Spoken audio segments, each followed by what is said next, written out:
Is half sorting overrated? Specifically the murder stroke. What are my qualifications and credentials to talk about this?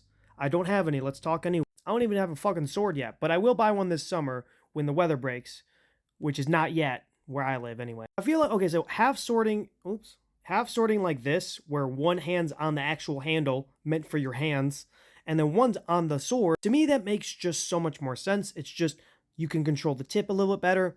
You're wearing leather gloves, only one hand's committed to it, and the other one's on the real handle. You can always let go, blah, blah, blah. I feel like history has supported this both in battle against armor and during duel. Where the murder stroke, I seen that more as a party trick.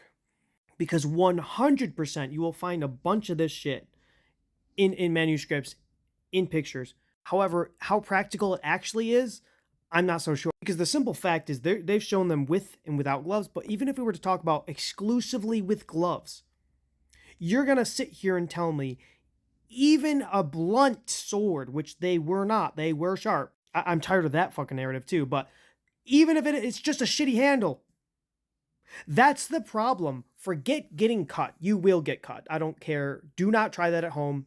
Doesn't work the way you think it does.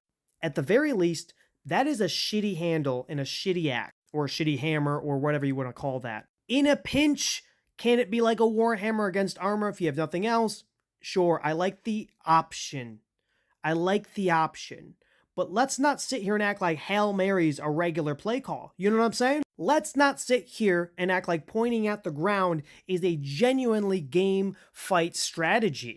Now, was there novelty and sort of like honor or nobility? Maybe not nobility, but like, was there aura on doing this on purpose, knowing the risks? Yeah, probably. Am I going off of just my judgment and no historical evidence? Kind of, because when you talk to historians about it, they're kind of like, this is dumb. We're not going to sit here and act like just because something's dumb, it wasn't done in history. But yeah, even with gloves, yeah, you'll get your hand cut if it slips. If it stays in one spot, no, because that's just not how blades work. But also, we're not going to sit here and act like that's a great handle, especially if it's not like a thinner sword this way. You know what I'm saying? This might be underrated if you don't know about it. This, I think, is overrated.